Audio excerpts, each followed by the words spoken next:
Hello, friends, and thank you for joining me in the first of the videos that I'll be doing about my amazing journey of spiritual awakening, as I call it in my book, Opening to Greater Realities. When I published the book back in 2013, my sister Shaw, who you'll be meeting in some of the interviews I'll be doing here on Spirit Partners, said to me, wrong title. And I said, well, it's a little late. She said, instead of saying greater realities, which implies better than, how about the word vaster, which really means more expansive, more in depth? Well, that is exactly what Spirit Partners is about, and that is exactly what has been unfolding for me quite explicitly over a 50-year period after I initially got into what I called doing inner work. That is, exploring my own inner being in a more vast way, a deeper way, a more insightful way, a more open way, and accepting way than I had been. So I'm going to start at the beginning because what has brought me to this place of wanting to create and coordinate the Spirit Partners Initiative is very, very different than how I was raised as a child, the education I got, the inner work that I did initially. This has all gone deeper. My career has been exemplary of the intellectual orientation I've had to virtually everything in my life. And this is beyond that. This is deeper than, vaster than. And I'd like you to come to understand how that has motivated me, because whatever the potentials are in me exist in you as well. Okay, we are all one united family of spirit partners at the soul level. That's what we all share in common. And the potentials that lie within every soul are unlimited. What we choose to make of any given lifetime, however, is a matter of how we are choosing to respond to all those opportunities that come to us. So here is how my opportunity pathway, as if you will, has unfolded. I was born to parents who both came from what I'm going to call a Russian-German heritage. These were people that in the good olden days, around the 1700s, and even before, emigrated to Russia from Germany to establish their own colonies, their own villages, their own way of life, and get out from under the very repressive, feudalistic regimes of what it meant to live in the various states and fiefdoms of Germany at the time. So these were people willing to risk, willing to work very hard, willing to endure hardships, okay, and difficulties of all kinds in the bitter winters of Russia, from the marauding Cossacks and Bolsheviks, etc., in the 19th or the 18th century. All of these kinds of things are things these people endured. Well, eventually, large numbers of them emigrated from these colonies that all were developed along the Volga River area and came to the United States to do what they knew how to do. And for many of them, it was farm.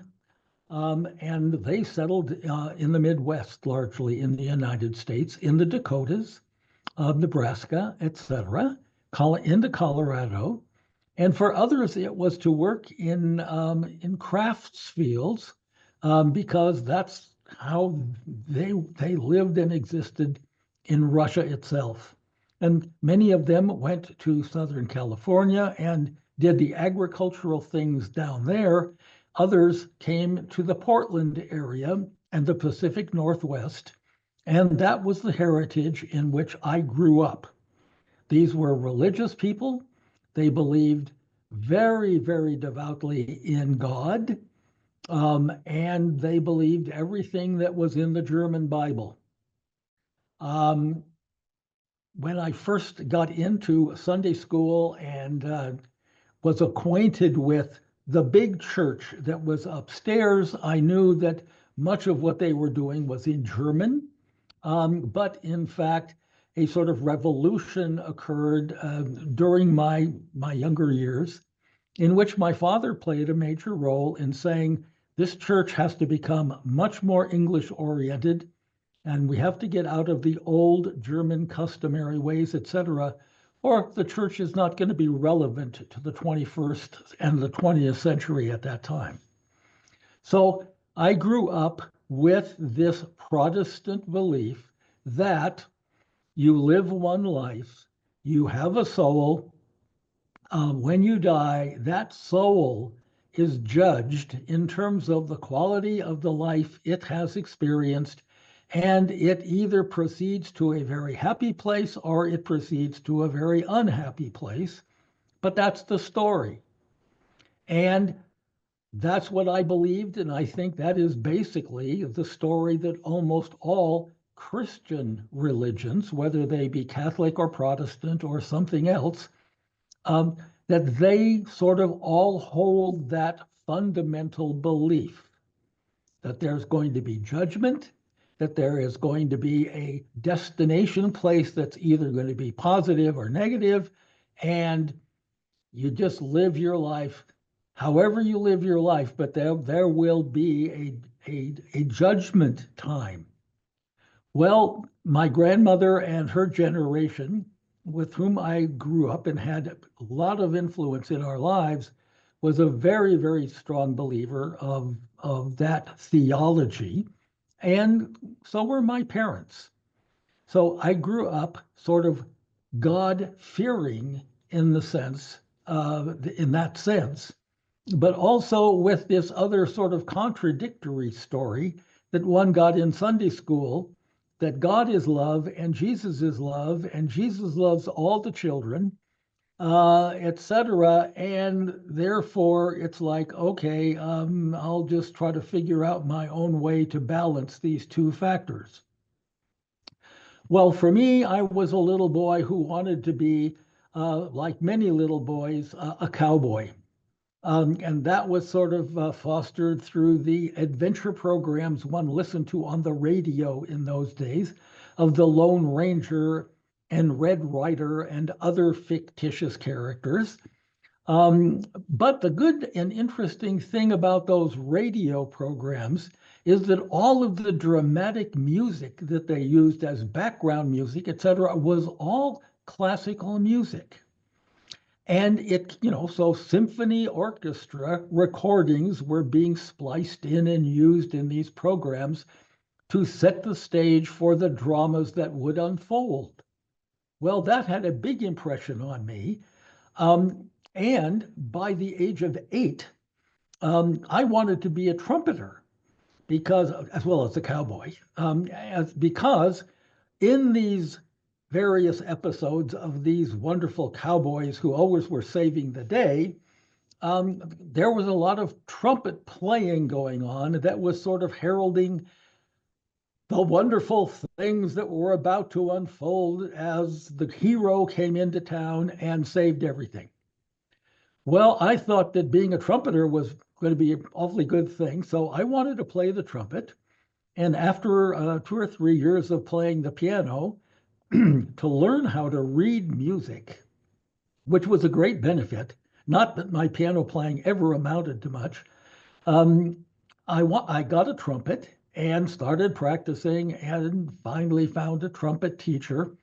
And by the age of 10, um, the orchestra, school orchestra director at Irvington School in Portland, Oregon, thought that I had enough promise that I should play in the all-city orchestra for elementary schools. And so I did that during sixth grade. Well, life changed. We moved that summer between 6 and 7, and my urban existence and all the things that I had learned to take advantage of by living in the city and doing city type things that children did, everything shifted and we moved out to the country. 11 acres, 7 of which were pasture land, etc. And we had cattle and we had a few sheep and we had a big chicken barn. And my father got to be the kind of farmer he wished he could have been in his youth. Well, it turns out that along the way, my father and an uncle decided, okay, I'll get a horse. So I became a cowboy at the age of 11 and enjoyed my cowboy days, seventh and eighth grade, because I had neighbor kids who had horses, and we would ride our horses through the fields, and I could pretend to be a cowboy and a horse rider, et cetera, as much as I wanted to be. I also got the duty of cleaning out the horse stalls every day, which was not always a lot of fun. Well, the good news was that being on a farm teaches you work, hard work in some cases, but there are animals to feed, there are things to care for, there are things to take care of that are absolutely not part of city life. You learn to be responsible and you learn to do a good job, or you have to do it all over again. Okay, because only good jobs counted in this culture in which I grew up. Well, to make a long story short, moving out to the country also meant I didn't have a symphony orchestra. It also meant I didn't have a trumpet teacher.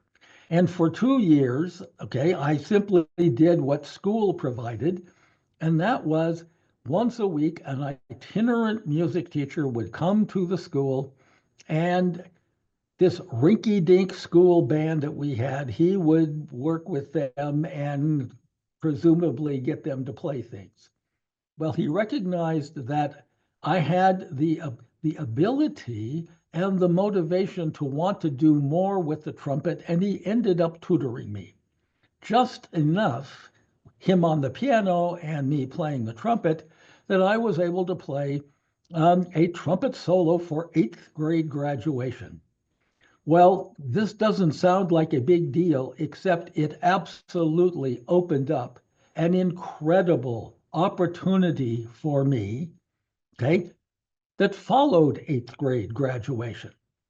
So I practiced and performed at eighth grade graduation a piece called A Trumpeter's Lullaby. I think Leroy Anderson may have been the composer. I'm not sure, and I don't remember anymore. But playing that piece, learning that piece, playing that piece at eighth grade graduation turned out to be an incredible opportunity opener for me, which I certainly didn't realize at the time.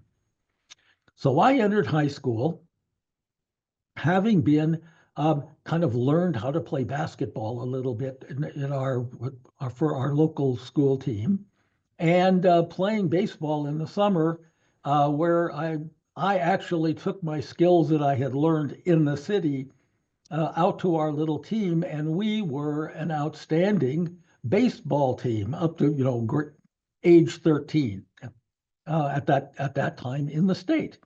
So I enjoyed playing baseball. So the point is, I was sort of an all-around kid. I studied in school, I was an athlete, and I was really a musician at the time. So high school came and everything changed. It was a whole new world. The horse riding just evaporated and became, okay, Bill, take care of the horses. And that was my two sisters got to do all the horse riding because I was so absorbed in school athletics, um, studying in a way that I never had to study before if I was going to be a good student. And the third thing was that in the first week or so of school, of high school, my friend Richard Howard, who was a violinist at our grade school and who played a violin solo at eighth grade graduation, he had gone down into Portland and auditioned for what was a very high prestige thing that I knew about when I lived in Portland called the Portland Junior Symphony. And it was, in fact, and just last year celebrated its 100th anniversary as the oldest non-stop amateur orchestra in America. Now, I also found out last year that it was in fact birthed in 1924, way ahead of my time, at Irvington School that I had attended. So anyway, Richard went down, got into the orchestra, played well enough, etc., and came back and said, you know, I think they need a third trumpet player. Why don't you go down next week and go to the rehearsal and audition and see if you can get in? Well, I did. I went down, got a ride down, and it turns out that the original founding conductor of the orchestra, Jacques Gershkovich, um, had passed away during the summer. And they had a series of three different guest conductors that year that I went down there. So I go down and not knowing all of this at the time, I simply approached the man who was conducting the orchestra ahead of time and said, well, I'm here to audition for trumpet. I understand there's a position available. Yes. See me at intermission and I'll hear you play. So go over and sit with the trumpets. So I sat with the trumpets and discovered immediately I couldn't play anything they had to play. Not because I couldn't play the trumpet, but because all the parts were written by classical composers in different keys. And the trumpets that we all have were sitting there pitched in the key of basically B flat. That is, when you play C on the trumpet, a B flat comes out on the piano. It's the equivalent. So they're a whole tone apart. But when all the music is written for B flat trumpet, so all you do is just play those notes. But a note lower comes out in sort of real life, or what we call concert key. Well, there was trumpet in D and there was trumpet in E, and I had no idea what to do with this stuff. I couldn't play anything, okay? As I was listening to these fellows play, it's like, oh my gosh, how can they do this? Well, they do this because they learned how to do something called transpose. And I knew nothing about transpose. All I knew is when you saw a note, that's the note you played. Well, at any rate, I had an audition. And at intermission, the conductor and I go wandering the halls of the school to find a room that was open where he could hear me play. And we had no luck. All the rooms were locked. So we went into a stairwell, and stairwells are echo chambers. Okay, I think that worked in my favor. But we got into the stairwell and he said, play me something. Well, the only thing I knew was Trumpeter's Lullaby. Okay, the only piece I knew other than Sunday school hymns. So I played Trumpeter's Lullaby and I didn't make any mistakes. Good news. And he said, gee, that's real good. Just get rid of that vibrato. Well, vibrato is the sort of quivery things we do with tones that make them sound, I guess, better in some respects, but that's not how symphony trumpeters and symphony musicians play. They play solid, straight ahead, because everything has to be absolutely in tune with everybody else. Well, I said, okay, I'll get rid of it. That was just kind of a bad habit that I thought that's what you did.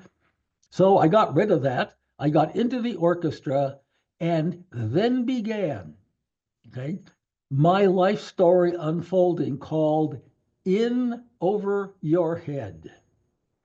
Okay, being in an orchestra playing real live repertory of real live composers who composed real difficult things was more than I was equipped to do.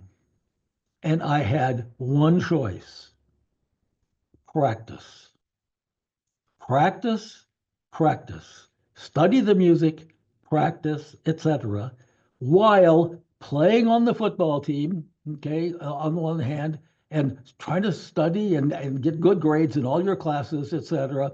And then there was practice at practice. Oh, I guess the fourth thing was, and take care of the farm, because there were cattle to feed and there were horses to pens to take care of and all of this sort of thing.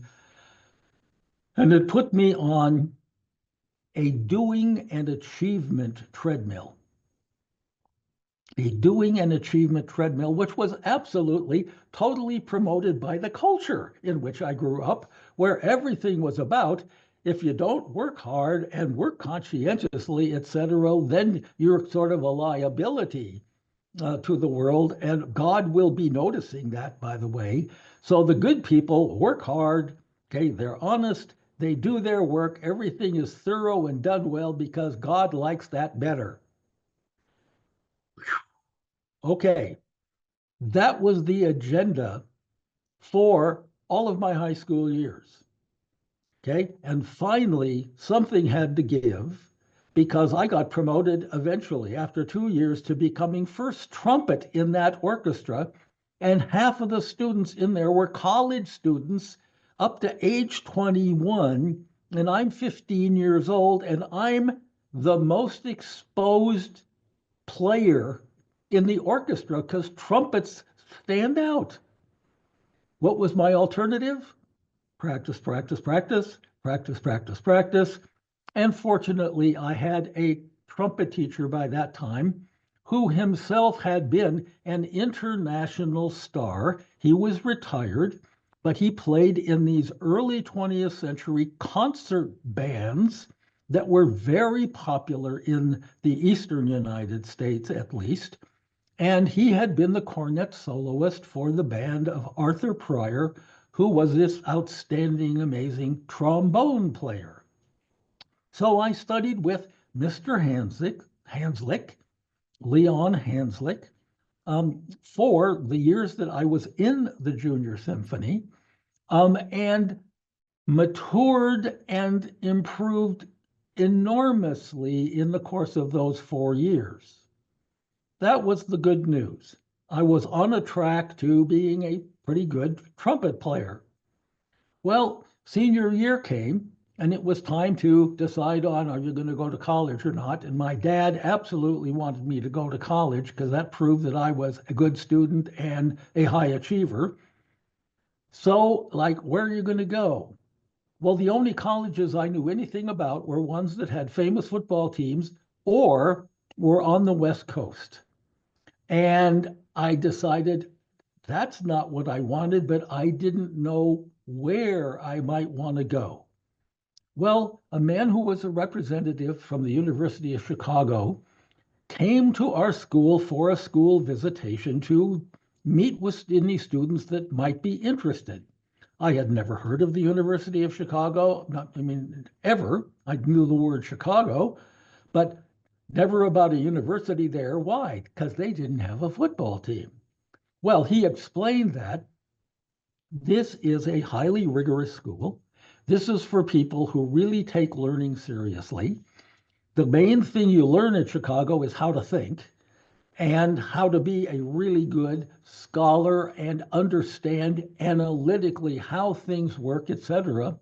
And I decided, wow, that's for me. I mean, because that's the kind of student I had become in my high school. So I applied to the University of Chicago, not knowing basically any more than that about it. They accepted me with honors, which was unbelievable. All right. And off I went to Chicago, meeting a freshman class there. They called them first year class, okay, of kids who were probably the top of their class in all these fancy high schools in the East, okay, who had high academic standards and had been playing the college game, et cetera, in ways that, we absolutely could not appreciate back in Milwaukee, Oregon. Well, I went to Chicago. I soon learned that I was in over my head, and therefore the only thing to do was study and study and work hard and study, which I did, and keep playing the trumpet as much as I could, even though I didn't have a trumpet teacher. Um, and in my third year, okay, our music director of the orchestra decided, we're going to do a special spring concert, and I'm going to just, pick out the individual players who do this. And we're going to be playing the Bach Brandenburg Concerto No. 2. We'll just do a special little concert for that, a spring concert. Well, the Bach Brandenburg No. 2 means terror for the trumpeter because it is all this high stratospheric stuff. Oh my God, nobody can play that on a real trumpet, I thought. Okay. And the long and the short of the story is he said, well, you play this on a piccolo trumpet. I will go down to the Chicago Symphony and contact them and see if there's someone down there that they will loan you their piccolo trumpet so you can play this piece. So there I am with the challenge of playing an virtually impossible piece at the age of 19 and having now a relationship with the Chicago Symphony, which I thought is the most astounding orchestra I had ever imagined that existed. And back he comes with a trumpet, a piccolo trumpet from the man who was their second trumpeter, Rudolf Naschen, with the message, if you have any trouble with this, just give me a call and we'll work it out. Well, I picked up this horn, couldn't figure it out at all. It's a small, tiny little horn. I thought all you have to do in it is blow, and then it's going to play everything a whole octave higher than, boy, this is magic. Well, it's not. It just helps you play all those high notes a little bit easier. So I was lost and confused on this horn, and I took the advantage of calling him up, and I said, and I remember the quote, "Hi, Mr. Naschen. My name is Bill Spady. I'm at the University of Chicago. I have your piccolo trumpet and I can't play it at all." And he roared, laughing, and he said, "Don't worry. Come down to my studio and I'll help you out." Well, that established an incredible relationship. And not only was he a marvelous, marvelous player, which he had to be, but I learned about the real big leagues of classical trumpet playing from him, and which is it's a whole different world of anything that regular band trumpeting, etc., is about. Absolutely astonishing. Well, he taught me, and I managed the Bach Brandenburg No. 2. We played it at the spring concert. Oh my goodness. And I continued to study with him after that. Well, to make more long story short, okay, not only did I have that experience, but I also studied German. And the German staff liked the fact that I could speak German even though I didn't know any German, really, but I had an ear for it because I had been hearing it my whole life. And I could speak it in, an authentic accent, et cetera. And I studied real hard to learn it to do well. And they announced to me that there was a fellowship between Chicago and Frankfurt, that the Ford Foundation had provided this fellowship, and the final year of the term of this fellowship program was going to be next year. And they thought I would be a great representative for the university to go to Germany for a year and study in Frankfurt. And the woman who was the chairman of the department had told me about this, Miss Manderfeld. And she said, but we want you to apply, et cetera. We really like you, but of course the committee has to make a decision. And I said, fine. So I applied. And but then she said, I'm the committee. And so, this is your fellowship if you want it. So I took it. And I studied in Germany for a year, which was an incredible experience. This was between my third year and fourth year at Chicago. And there was a maturing that happened in that year for me intellectually and as a human being. And I came back, and what had just seemed like impossibly difficult, complex things in our courses suddenly became a lot easier. And I was able to shine actually that final year. Well, what was I going to do? Well, Mr. Nashin had encouraged me to apply for a job that had opened up for playing in a summer festival orchestra, and said, go down there and audition with these people. They know who I am, et cetera, but, see if you can play with this orchestra. So I go down, I audition. Yes, I make it. All right. And I discovered that the first chair players in this summer orchestra are all players from major symphony orchestras in the United States. And the second players are sort of apprentices like me playing second parts. So I'm sitting next to the man who was the first trumpeter in the Louisville Orchestra. One of the Chicago Symphony bassoonists was there as first chair bassoon. And I'm surrounded by a class of performers like I had never been in. Absolutely unbelievable. My first pro experience. And I made a decision. And the man that was the first trumpeter agreed to sit down with me and decide, okay, what am I going to do in my life? Because I've now had, finished my college studies. What's next?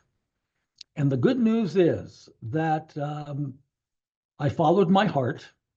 I said, no, I'm not going to be, and I never will be, good enough to be a professional trumpeter. So let's take care of that one. And the thing I care most about is education and making a difference in the world in education and bringing education up to a standard that it didn't have. Well, little did I know.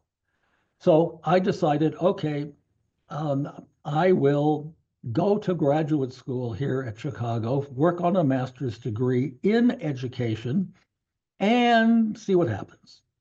Well, in the course of that master's degree, I began to study with a man who was a sociologist named Charles Bidwell, who was the most brilliant, articulate, amazing intellect and person I had ever met in the world of academia.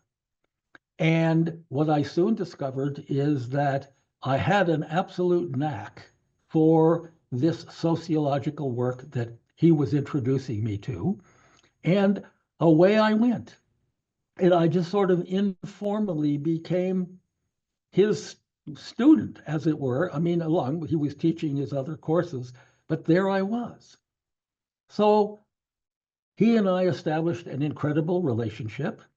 I did a master's under him, had to write a master's thesis, et cetera, which all worked out very well. In the course of that, generated data for a study that became and got turned into a major paper that I submitted and got accepted in a major journal. Um, while I was still a graduate student, okay, I mean, a major high prestige academic journal. It's like all of this just unfolded naturally for me. Well, he basically helped engineer a process where I got a 3-year fellowship to do doctorate work at Chicago, working under him. And I learned a ton. Okay, it gave me unbelievable opportunities because I didn't have to work on the side, and I could just put myself fully into it and continue trumpeting because I wanted to, not because I thought, oh my gosh, I got to keep doing this because maybe someday I'll be a symphony trumpeter. No, it was very interesting. As soon as I decided not to do that, I got better. The pressure was off, and my trumpeting got a lot better. And I really enjoyed my time playing lots of different wonderful compositions in our symphony orchestra at the university, all right, as an amateur. And I just, that's what I was going to be, and I enjoyed that. Well, at the beginning of my final year of doctoral studies, we sat down and strategized, okay, what's going to happen to you now after you leave? Okay, because Chicago doesn't hire its own doctoral students. It kind of sends them out and lets them experience things elsewhere. So where do we want to send you? And he made a list we discussed of basically the 4 best programs in the country in sociology of education or that might accommodate such a person. Well, the letters went out. They involved UCLA, Berkeley, University of Wisconsin, and Harvard. And my father died. And I was shaken to the core. Absolutely unbelievable. The kind of role model he'd been of integrity and honesty, as well as hard work and entrepreneurship, always seizing on opportunities and turning them into something better. And my role model was gone, and I was crushed. Went out to the funeral, came back, and there was a letter from Harvard saying, please come and be interviewed. We are very interested in you. Okay, so I did, and they wanted to hire me. And I got the gold carpet or red carpet, whichever color it was, treatment when I went back for this interview. And we basically worked out the terms of what an appointment would be and what courses I might teach and all this stuff. And all I had to do is say yes. So I did. I did. Well, in making that decision, I violated a promise I had made to myself. And that is when I left high school, I said, I am never going to go to a Ivy League school. Okay. I am not one of these rich kids. And, all of the things, all of the stereotypic things that one sort of conjures up about Ivy League when you've never been there and never done it. Well, I had all of that in my Milwaukee high school sort of biased viewpoint about things. So, I'll never go to an Ivy League high school or college, excuse me. And there I was graduating 10 years later with a PhD from Chicago, going to an Ivy League school. Well, I will make the rest of this part of the story very short. I was totally hooked into the big leagues of academic scholarship. I had published 2 major articles in sociology and education journals when I was a graduate student. Okay, I mean, it was like the life couldn't have been better for academia for me, et cetera. And once I got there, I realized this is not what I want to do.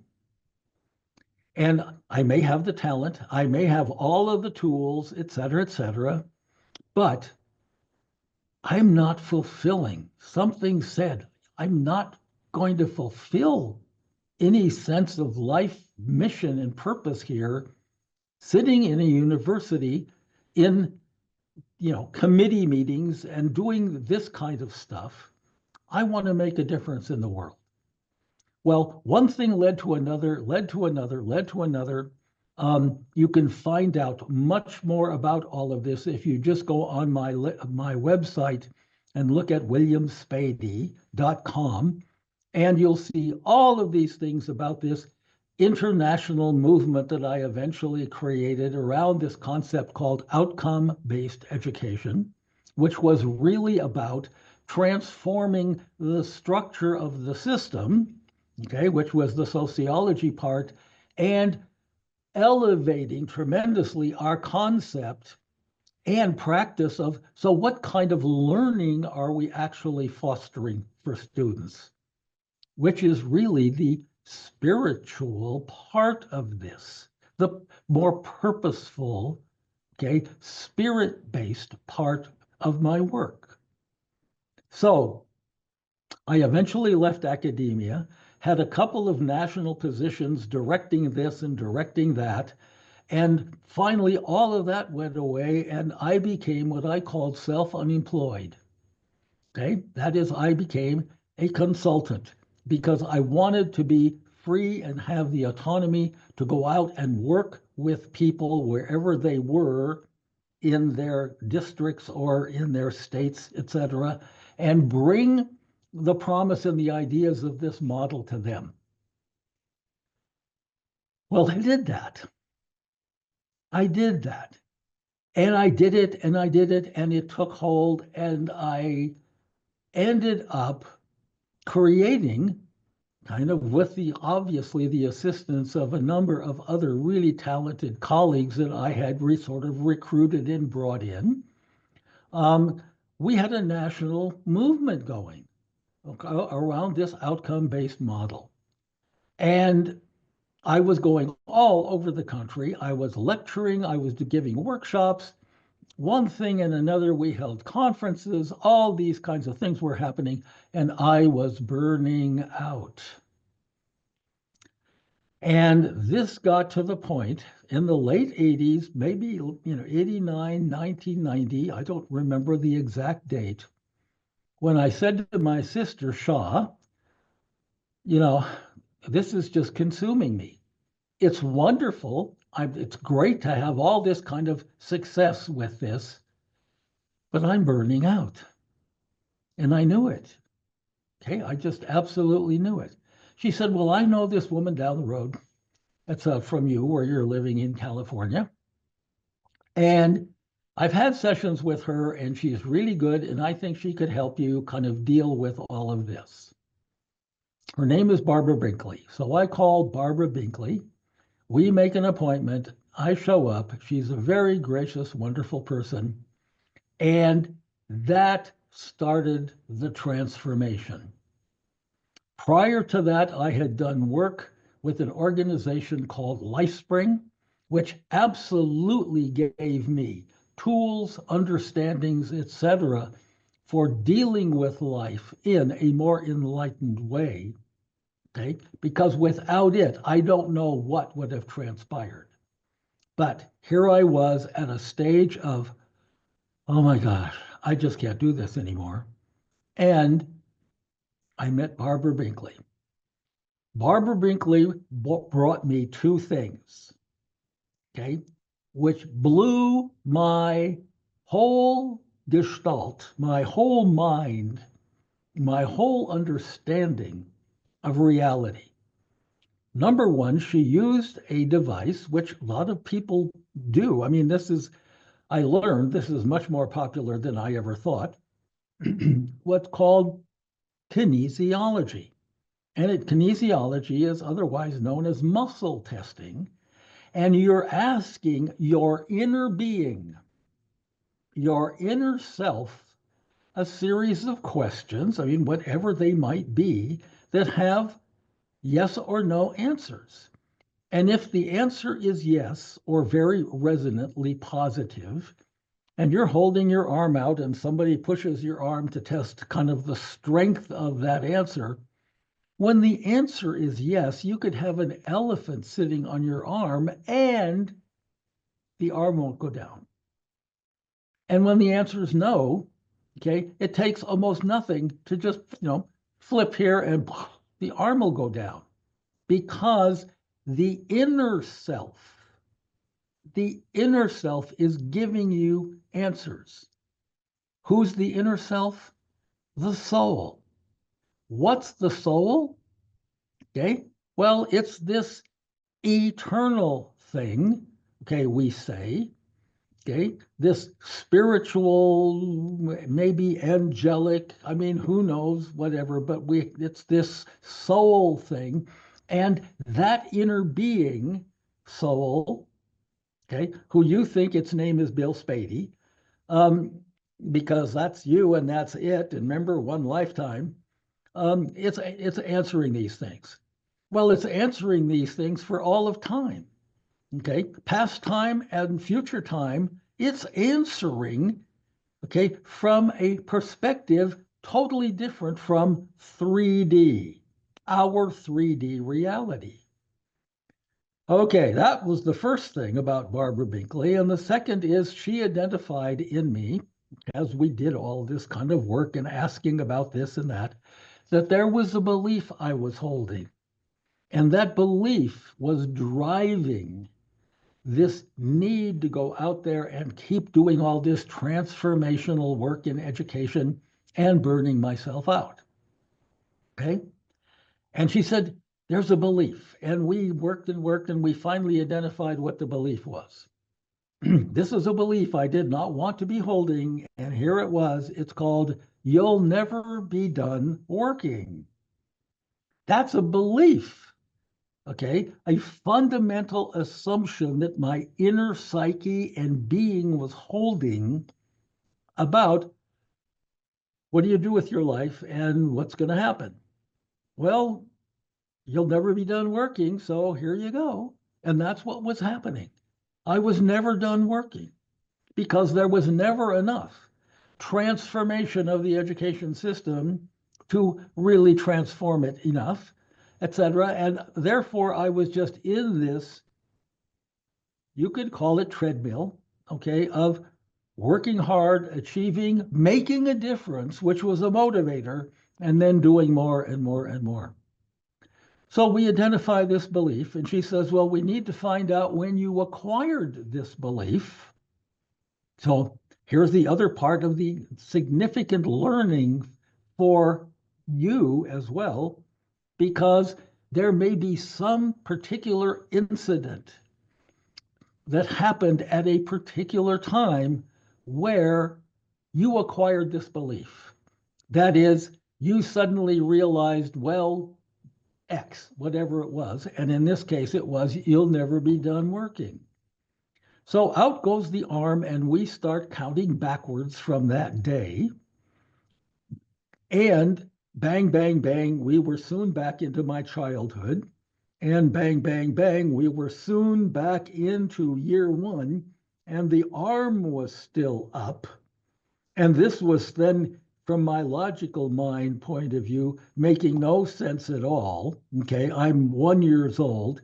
And then we go back by the month, bang, bang, bang, okay, and the arm's up. And then we go back by the week, and then by the day, and we get to zero. And we get to zero, and the arm's still up. And it's like, what's going on? I mean, how is this possible? I say to her. And she says back to me, oh, you were born with it. Born with it. Okay. I explode. How can you be born with a belief when you only have one life?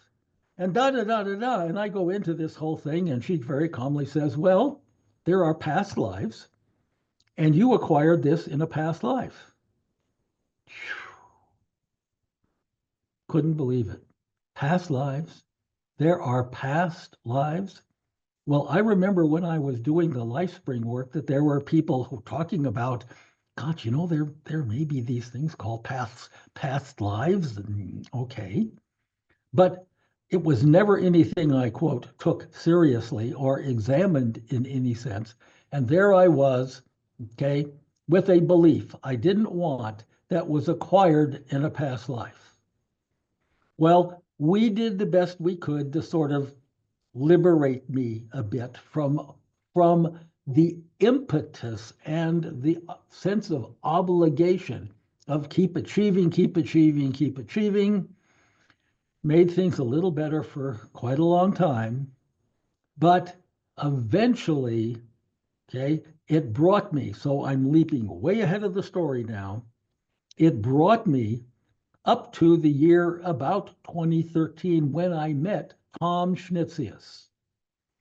And in starting to work with him, he worked with a framework of work developed by Carl Jung, okay, the very eminent psychologist, philosopher, etc., called archetypes. And archetypes are these sort of roles that govern how you play out your life. And there can be the healer archetype, there can be the victim archetype, there can be all these different kinds of things which sort of represent a kind of macro embellishment in a sense of what you're playing out all the time because you've got this role to play in your life. Well, the one he picked out for me and I picked out for myself because it was more than obvious, he called it industrious over-focused. That is, you're obsessed with being industrious, being an achiever, accomplishing things, etc. You know, at the drop of a hat, you jump in and start accomplishing something, saving the day, coming to the rescue, whatever it may be, okay, which also takes on a thing called, well, nobody can do it as well as I can. And so you jump into all these endeavors and life becomes nothing but one project, one endeavor, one job after another. You're never done working. Well, he and I made incredible progress on that front. I released a lot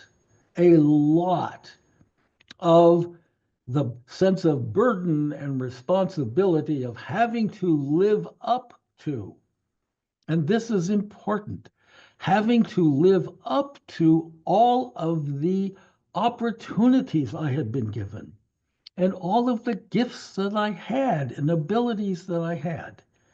And this whole flood of circumstances where, you know, you want a new job? Oh, here, the next day the door opens and somebody's offering you a new job if you want a new job. And that happened 2 or 3 times. Okay. Or you want to take a next step in what you learn about X, Y, or Z, bang, bang, bang, suddenly another door opens and all of these things unfold. Well, I worked with that. Okay, and realized that even though the education work, had become increasingly international, that my reputation, okay, as the father of outcome-based education, okay, had spread all over the world, to all these countries, etc. Nobody really wanted to change their system. Nobody really wanted to take the steps necessary to make the changes. And in the meantime, I'm coming to realize more and more and more about the inner workings of how the systems work, and therefore the things we kind of have to unlock if we want anything to happen. And at the same time, my vision of who we are as human beings and what it is we really want to cultivate in human beings to become more of whom they really are, that vision was expanding into dimensions and dimensions beyond what education systems were willing to handle. Because in education, everything is governed by, especially at the university level, everything is governed by the scientific paradigm. If it can't be proven in an experiment, and if it is tangible, and if it isn't something that sort of fits that whole picture of reality, then it's not real. Well, I hereby announce almost everything we're doing here in Spirit Partners doesn't fit that paradigm. And I finally came to, thanks to all the work I had been doing over the years since 1990, I came to realize that education itself was just never going to be able to embody all of the things I felt were most essential. Well, therefore, my decision to step away from saving education, as it were, to really embodying what's in every human being and opening doors of opportunity for them to see more, be more, etc., than they think is possible, more than what 3D reality represents, that all began to shift and shift and shift and expand and expand. And pretty soon, I just realized I'm done with education. Well, that happened at the very time where I met and began working with David Maria.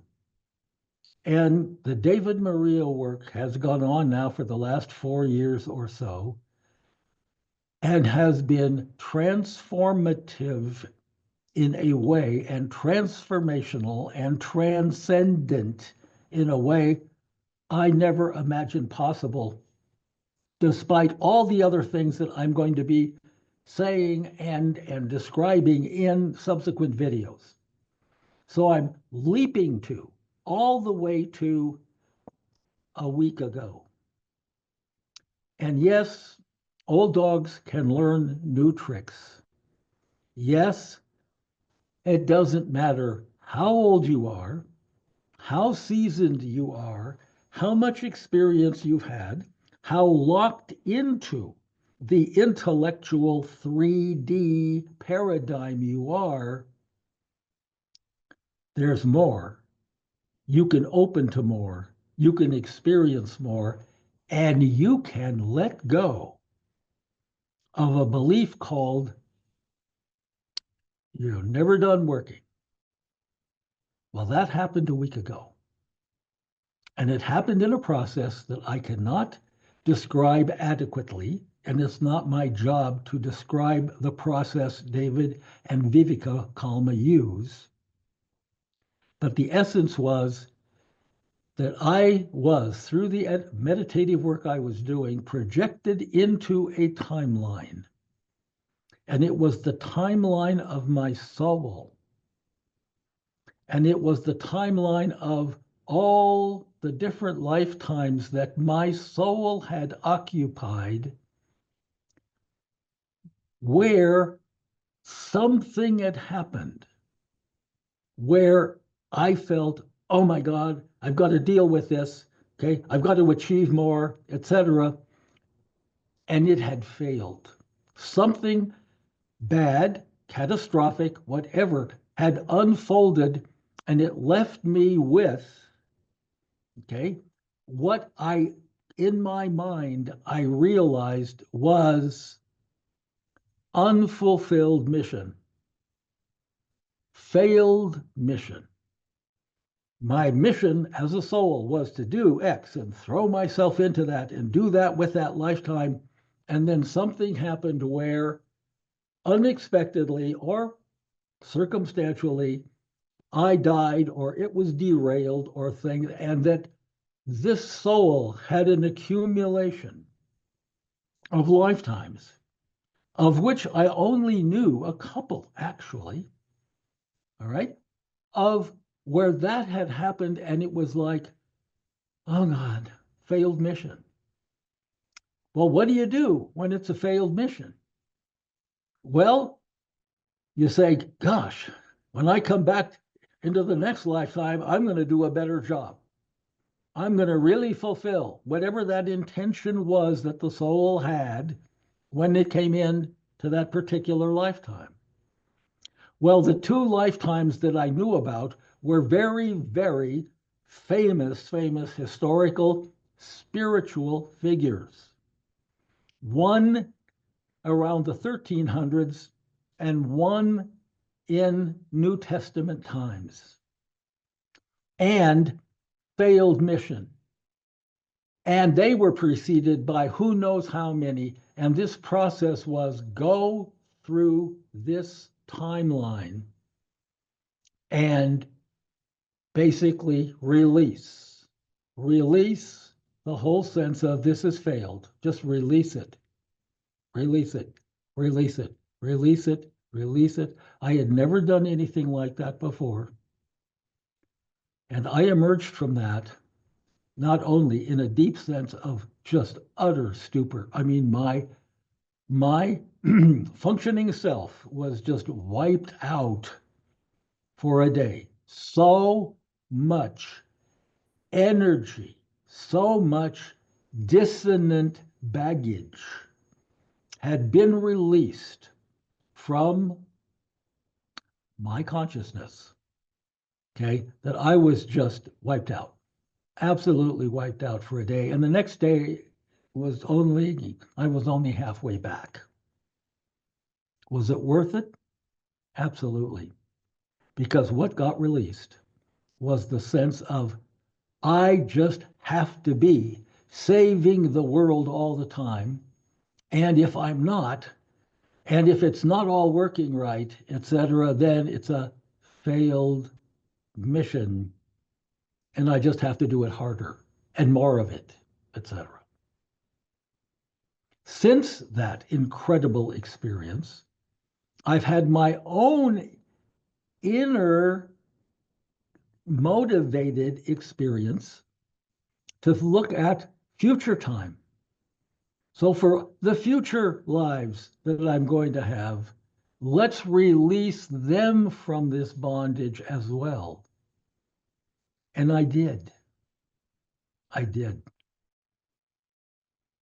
The sense of liberation, the sense of freedom, the sense of relief, the sense of joy, the sense of unlimited choice. I can do whatever I want. I don't have to be doing anything. That's open to you. That's open to you. And you don't have to have one of these beliefs that's been driving you across the millennia and the millennia and the millennia, as it has for me and my soul. Okay? But whatever your issues are that are creating dissonance and pressure and stress and a sense of inadequacy and a sense of not good enough and a sense of frustration. And why is all of this happening? I assure you, in the work that virtually every one of these spirit partners that I've brought into this endeavor, what they have to offer and the tools they have will be invaluable to you. In my case, I'm going to continue doing interviews that explain more about the extraordinary, absolutely unusual, exceptional experiences I've had. I mean, I've been blessed. I've been lucky to work with some of the people who I mentioned. Okay, they've passed, they're retired, etc. But there are people carrying that work on. And that's who I've brought into this for you to benefit from. So I'll see you next time in a next video, which is sort of, well, what happened then? Let's just start with in that decade, okay, that followed 1990 with Barbara Binkley, with discovering, yes, there are past lives. Yes, you've got this belief. Yes, you've got this tool called kinesiology, and you can apply it yourself. Okay? Just close those two fingers. Okay? Put a finger in here, pretending this is your arm. And when the answer is yes to one of these questions, you have to be grounded. Okay? This has to be, you're not fishing for a yes or a no. You are absolutely open to whatever your soul, whatever the universe says. When the answer is yes, okay, there's nothing you can do, nothing you can do to pull these two fingers apart. And when the answer is no, it doesn't matter how tightly you squeeze these two fingers, okay, you can't hold them together when the answer is no. And I use this tool all the time in doing things that may seem trivial and unimportant and getting yes and no's about that, or getting more positives and more negative, response, whatever the question is. Okay. I use it all the time. And the more I use it, the more I trust it, because the answers I'm getting are spot on. So, how all this unfolded for me, what brought me to say, yes, my life purpose is finally getting fulfilled here with this Spirit Partners initiative. Okay. How that fundamentally unfolded, I'm happy to share. I will be extremely candid. I will not try to make it seem like, oh, I am some kind of special individual. Just remarkable things happened, and remarkable things happened. And therefore, I said to myself, wow, who would have ever known this? Who would have ever known this if I had not done ... whatever it is? These are people who have provided those kinds of experiences where the ... becomes very specific and very liberating and very empowering. So I'll see you next time. Thank you for this one. And yeah, check out my colleagues. See what else they have to offer. It's enormous. It's wonderful. It's beautiful work. Thank you. Bye-bye.